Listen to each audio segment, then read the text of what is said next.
Bienvenue sur le podcast de référence pour devenir triathlète. Je suis Hermano, producteur de podcasts sportifs depuis 2014, triathlète depuis plus de 20 ans et maintenant swimrunner. La semaine se termine et on finit bien avec le dernier épisode de la série. C'est le moment de nous laisser un commentaire sur toutes vos plateformes d'écoute favorites et de rejoindre notre groupe Facebook pour discuter ensemble des épisodes. Salut les sportifs, c'est Hermano et vous êtes dans le dernier épisode de la semaine du podcast Devenir triathlète. Comme tous les jours, mon co-animateur est à mes côtés, Olivier de Scooter. Salut Olivier. Salut Hermano. Et notre invité de la semaine avec qui on termine notre série hebdo, Monsieur Michel Musso. Salut Michel. Bonjour à tous les deux. Hier, on a parlé de la Race Across Belgium. Tu nous as glissé à un moment que tu échangeais souvent avec l'organisateur de la Race Across France, à savoir Arnaud Manzanini, que d'ailleurs, on n'a pas encore reçu. Il va falloir qu'on se le mette dans les tablettes. Comment est-ce que vous échangez, voire collaborez ensemble et quels sont vos objectifs à long terme? Alors, pour la petite histoire, en fait, quand j'ai lancé le projet de la Race Across Belgium, avant de le communiquer à plusieurs personnes, je me suis dit on n'invente rien tout seul. Moi, j'avais peur d'avoir une vision d'il y a 30 ans, parce qu'il faut se remettre dans le contexte un peu, on en a parlé tout à l'heure. Donc, j'ai pris contact avec différents organisateurs en Europe et aux États-Unis, la Race Across America. Et puis, on a d'abord échangé. Et donc, Arnaud m'a tout de suite apporté des éléments de construction. Et entre guillemets, voilà, l'idée a germé aussi grâce au soutien d'Arnaud. Et aujourd'hui, en fait, même dans le projet, avec le report qu'il y a eu, toutes ces choses-là, il a toujours été là pour m'apporter soit des conseils ou sa vision, parce que lui, c'est la 4e édition. Ils sont à 800 participants cette année, ils étaient à une centaine la première, pour voir un peu le potentiel d'une manifestation de cette ampleur. Et il a le recul, déjà 4 ans, 800, c'est de gros barnum comparé à nous. Mais il nous apporte sa vision aussi de l'ultra. Il a fait la Race Across America, lui, 2 fois, il l'a fait en tant que manager d'une équipe. Et puis il a fait les États-Unis. Moi aussi, il a un CV d'ultra cycliste, un peu d'aventurier également. Donc du coup voilà, on est dans une approche différente. J'ai aussi des contacts avec la Race Across Germany, donc le côté allemand. Et j'ai des contacts avec les Américains. Peut-être avant de passer à la question suivante, mais Arnaud, je crois que vous êtes plus ou moins de la même génération, donc est-ce que vous avez gravi ensemble les échelons de l'ultracyclisme? Lui, il est arrivé plus tard sur l'ultracyclisme que moi, donc on a des connaissances communes parce qu'il a couru en Bourgogne et moi j'ai couru en Bourgogne, donc c'est assez marrant parce qu'on connaît des personnes, on a échangé là-dessus la dernière fois, notamment des entraîneurs ou des choses comme ça, ou des compétiteurs. Mais moi, j'ai arrêté la compétition en 97. Donc lui, il était plus dans les années début 2000, 2003, 2004. Donc c'est un peu, il est arrivé plus tard que moi dans le monde de l'ultra. Et mais sur le cyclisme traditionnel, on a énormément de connaissances communes. Oui. Tu disais que tu étais, et j'imagine Arnaud aussi, en relation avec pas mal d'autres organisateurs de Race Across d'autres pays. Où en est l'ultracyclisme à l'heure actuelle? Déjà en Belgique, en France, dans les différents pays européens, parce que j'imagine qu'aux États-Unis, ça se structure pas mal. Est-ce que ça se structure aussi en Europe? Alors, ils étaient en avance sur nous. L'organisateur de la Race Across America a créé une fédération aux États-Unis, qui est très reconnue du côté américain.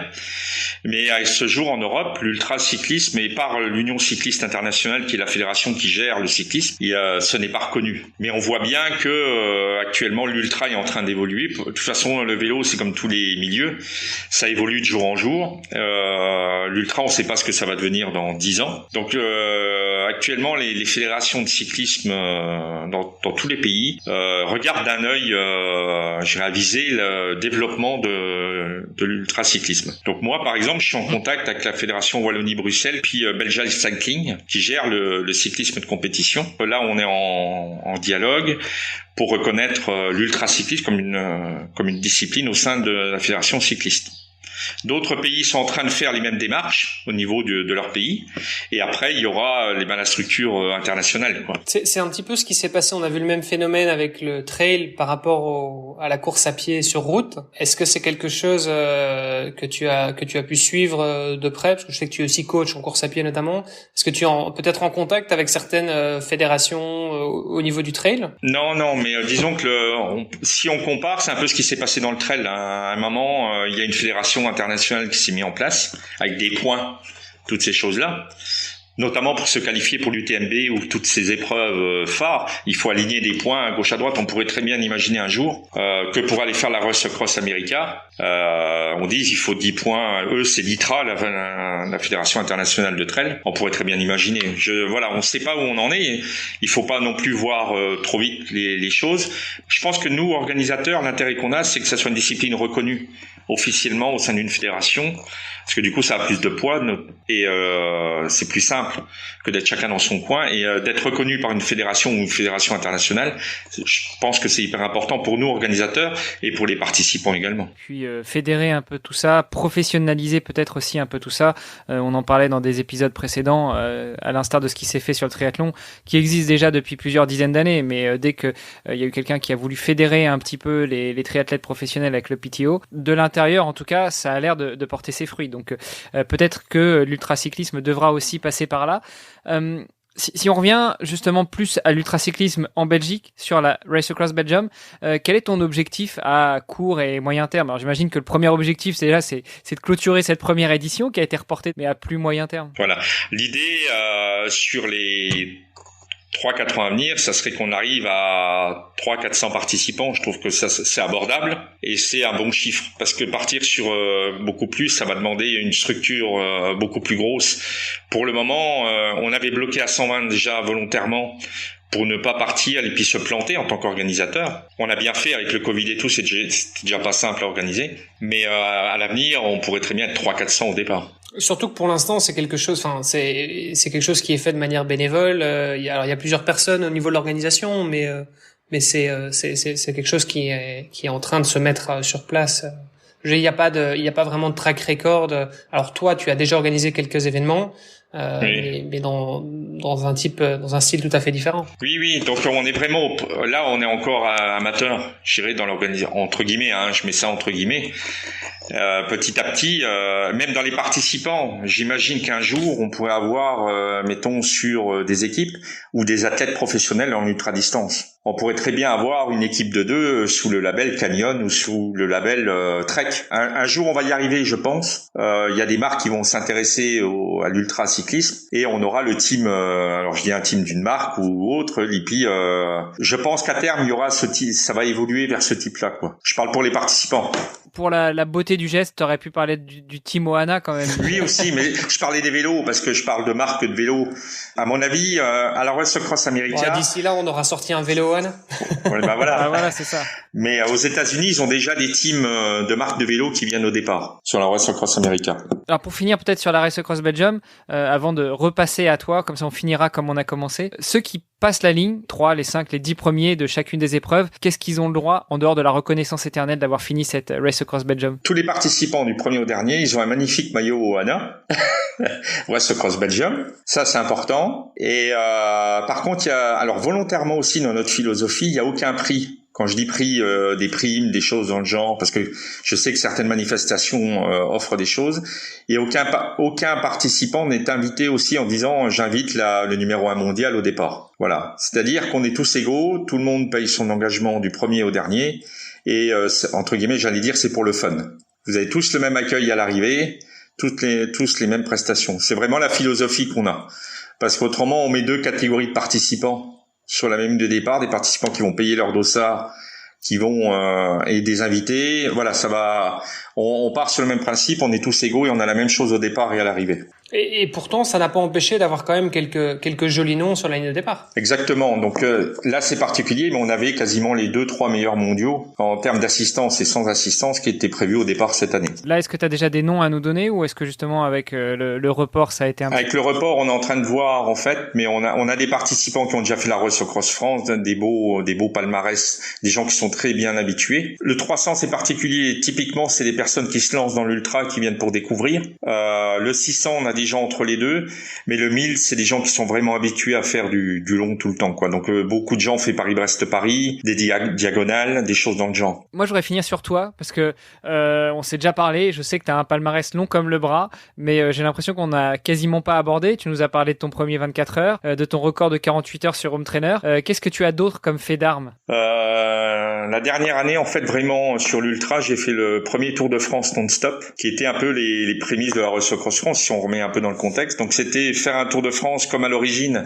le plus près des frontières. Donc 5000 oui, km. C'était pas le Tour de France comme maintenant où on part de Nouvelle-Zélande et puis on fait quelques étapes en France. Là, quand on parle du Tour de France que toi tu as fait, tu as vraiment tracé toute la France à vélo. Donc là, c'était une épreuve qui se déroulait en 96, qui était organisée par le Triple Ironman du Fontanil. Et donc on était 5 au départ. Quand j'ai les photos du départ, hein, tu avais vu Olivier, en fait c'est vraiment les photos. Quand on voit les photos du premier Rock d'Azur VTT ou du premier Ironman, c'est un peu les mêmes choses, hein, 5-6 au départ, avec des casques fluo de l'époque, parce qu'il faut se remettre dans le contexte, casques fluo et tout, les années folkloriques entre guillemets.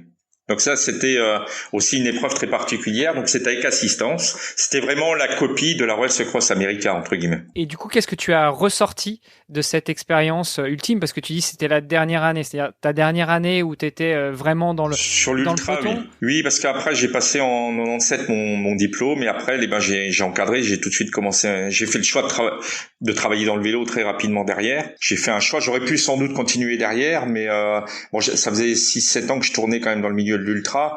J'étais très jeune, donc peut-être que j'avais envie de passer aussi à autre chose. Après, on fait des choix dans la vie, hein, mais j'y reviens quand même, quoi, par le côté organisateur. Là, c'était vraiment une petite organisation. Il fallait se remettre dans le contexte, mais la route était pas coupée. C'était particulier aussi. Hein. Qu'est-ce que tu en as ressorti de cette expérience? L'aventure. À l'époque, partir sur un Tour de France non-stop avec un camping-car à l'arrière, j'avais une moto d'assistance. C'était vraiment partir pour 15 jours d'aventure. On partait par les Alpes, donc du côté de Grenoble, on montait l'Iseran, on passait dans le Beaufortin, les grands cols des Alpes. Moi qui venais de Lorraine, j'ai jamais monté des cols de 20 km. Voilà. Et puis on passait Annecy, on embrayait par le Jura, l'Alsace, on basculait tout l'Est, on suivait le Luxembourg, on passait à Thionville, le nord de la France, jusqu'à Brest. On redescend toute la côte, c'était vraiment, on partait à l'aventure. C'était les pistes 5 personnes de profils totalement différents. Donc du coup, la veille, on était restés pendant 2 jours tous ensemble sur Grenoble. On a mangé tout le temps tous ensemble avec les assistances à 30 personnes. Du moins, c'était une compétition ça c'est typique de l'ultra. C'est entre guillemets, il y a un classement à l'arrivée. Mais il y a une bonne ambiance entre nous. Les 2 derniers jours avant l'épreuve, le soir, on se réservait tous un restaurant, mais on mangeait tous avec notre assistance, mais les 5 ensemble. On n'était pas dans notre coin. On savait qu'on allait partir dans une aventure entre guillemets. Et du coup, vous êtes parti à 5, vous êtes arrivé à 5? Il y en a qu'un qui est arrivé. Donc c'était un peu la particularité parce qu'on a tous eu des tendinites et tout. Donc à l'époque, l'approche n'était pas la même. On n'anticipait pas trop sur où on pouvait dormir. Donc on avait le camping-car qui permettait de se reposer. Mais c'est vraiment l'aventure. Partir sur 5000 km avec un camping-car, il faut trouver quand même des endroits du coup pour le déverser, faire les courses et tout. Pendant qu'il y en a un autre qui suit le participant. Le lavage des maillots, c'est compliqué. Trouver des laveries. À l'époque, il fallait trouver des laveries aussi sur les bords de route. Et tout, donc il n'y avait pas de GPS, c'était tout au téléphone. On avait un téléphone obligatoire, c'était des gros téléphones Motorola, c'était très particulier. Et on devait appeler l'organisateur toutes les 3 heures. L'aventure, mais dans tous les sens du terme, quoi. Oui, parce que c'était, il y avait pas de réseau partout à l'époque. Voilà, c'était vraiment compliqué. Et toutes les 3 heures, fallait que l'assistance appelle l'organisateur pour dire où on était. Trouver une cabine téléphonique, j'imagine. Si on n'arrivait pas. Oui, voilà quoi. Aujourd'hui, les moyens de communication ont totalement évolué. À la limite, il aurait fallu que tu portes une balise Argos de 20 kilos avec toi. Là maintenant, tu mets un petit traceur GPS que tu mets sur la selle de ton vélo ou sur la tige de selle, ou même à la limite que tu mets dans la poche du maillot, ça pèse rien. Oui, l'ultra, ça fait pas mal évoluer toutes les épreuves longue distance dans toutes les disciplines. Aujourd'hui, quand on regarde la route de Rome, on peut être en échange comme là on est avec un marin qui est en plein milieu de la mer. Il y a 20 ans, c'était totalement impossible. Et donc pour finir, tu nous as dit que tu as très vite enclenché sur travailler dans le milieu du vélo. Tu as passé tes diplômes d'État ou tes brevets d'État, tu entraînes. Qu'est-ce que tu fais maintenant? Alors en fait, j'ai créé Plein Air Coaching et donc j'encadre que des activités de plein air, running, trail, vélo et marche nordique. Et je propose mes services à des entreprises, à des groupes. Donc là, il y a des séances encadrées et des séances individuelles, le cours particulier, comme tout le monde dit. Et puis aussi de la planification d'entraînement. Je propose aussi mon suivi d'entraînement à des sportifs qui vont sur de l'ultra, par exemple. Après, il y a beaucoup de points communs sur l'ultra trail et l'ultra cyclisme, par exemple. Donc, l'ultra, c'est pas un sujet que tu connais, pourtant. Je comprends pas pourquoi t'en. Non, d'ailleurs, j'ai énormément de mal à m'y mettre. Mais voilà, donc là aussi sur la planification d'entraînement, je dirais le côté, je suis un peu plus positionné sur le monde de l'ultra parce que c'est un peu ma fibre d'origine. Ce qui fait quand même du sens quand on sait tout ce qu'on vient d'apprendre sur toi ces derniers jours. Exactement, oui. Si justement on veut rester en contact avec toi, si on veut faire appel à tes services, où est-ce que ça se passe? Comment on te contacte? Donc il y a une page Facebook Plein Air Coaching et là il y a moyen de rentrer en contact. Petite question pour terminer, est-ce que tu acceptes de coacher des participants de la Race Across Belgium potentiellement? Alors l'idée à terme, j'aimerais bien que développer vraiment une synergie sur la Belgique pour qu'un jour nous ayons des Belges représentés à la Race Across America. Créer vraiment un gros développement sur le territoire et qu'on ait aux couleurs de la Belgique avec des partenaires belges et qu'on représente la Belgique. Voilà, ça serait mon rêve ultime. Je sais pas si on peut dire ça, manager l'équipe. Voilà, on n'en est pas là encore, hein, on est vraiment aux prémices. Mais pour moi, ça aurait du sens. Créer une épreuve phare sur le pays, créer une réelle dynamique sur le pays, une reconnaissance de la Fédé comme on vient de voir et tout, et à terme pouvoir avec des sponsors vraiment belges, dire voilà, pour la première fois dans l'histoire de la Race Across America, alors on peut la faire à 4, ça serait déjà le plus simple. On va représenter la Belgique aux États-Unis. Ça serait peut-être dans 10 ans, 15 ans, on ne sait pas. Peut-être plus vite. Peut-être avant. Peut-être avant.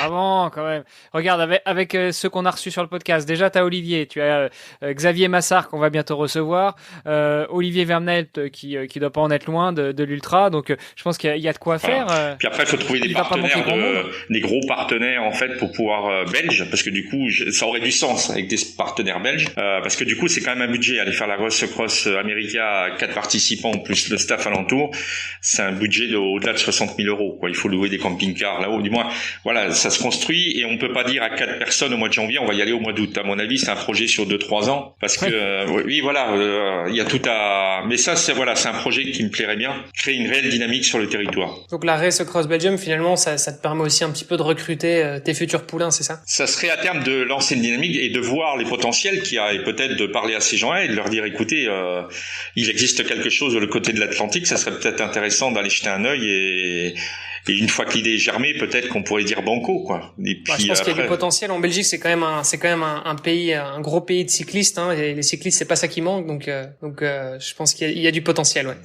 Donc, pour coacher, oui, parce que de toute façon, 2 choses. En fait, je suis directeur de l'épreuve, mais à terme, pas cette année, mais l'année prochaine, je prendrai quelqu'un, en fait, qui gérera les commissaires, en fait, toutes ces choses-là. C'est pas moi qui prendra les décisions de dire à quelqu'un tu es mis hors course. Voilà, parce que ça me paraît important. On peut pas être directeur, être en contact, en échange avec tout le monde, et puis aller annoncer un participant. Il y a 2 choses. Il faut que ça soit un statut particulier. Donc l'année prochaine, je vais nommer une personne qui sera vraiment commissaire de course. Et s'il y a une disqualification annoncée, ça sera pas moi, ça sera le jury des commissaires, entre guillemets, comme on peut dire, ou arbitre en triathlon. Voilà, donc du coup, ça n'engendrerait pas de problème pour l'organisation et puis coacher des personnes, parce que la décision, ça serait pas moi, le classement, c'est pas moi qui le ferai. Donc petit à petit, je vais m'entourer d'une équipe pour pouvoir déléguer et du coup se répartir les tâches. Mais ça me paraît un rôle important à un moment.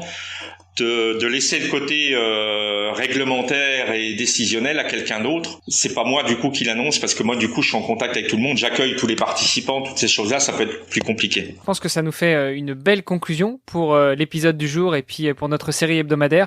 Olivier, est-ce que tu voyais d'autres points à aborder où on libère Michel pour qu'il aille continuer à organiser cette belle course qui se prépare courant août? Ouais, mais je pense qu'il y a encore du boulot effectivement, donc on va te laisser retourner à tes activités et puis on te dit au mois d'août, hein, du coup, parce qu'on sera là. On sera là en tant que ce soit en tant que participant ou en tant que podcasteur, on viendra pour couvrir l'événement, c'est sûr. Ouais, on viendra trimballer nos micros jusqu'à Arlon et un peu partout sur le parcours. Donc si vous voulez venir participer au podcast aussi, chers auditeurs, que ce soit en tant que participant ou en tant que spectateur, ce sera l'occasion. Et Hermano, tu es invité bien sûr à être présent, on en avait déjà parlé, pour réaliser des petites interviews, voilà, donc il y a aucun souci. Ce sera fait, Michel, ce sera fait, je viendrai balader mes micros. Super, merci beaucoup Michel. Merci à vous deux. Merci Olivier. Merci à tous les deux. Une bonne fin de journée à toi, Michel, et un bon week-end. Salut. Salut les gars, bon week-end.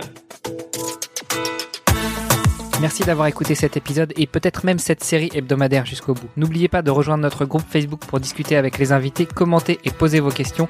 Et Olivier et moi, nous vous répondrons dans un prochain épisode. Bon week-end et à la semaine prochaine. Salut les sportifs.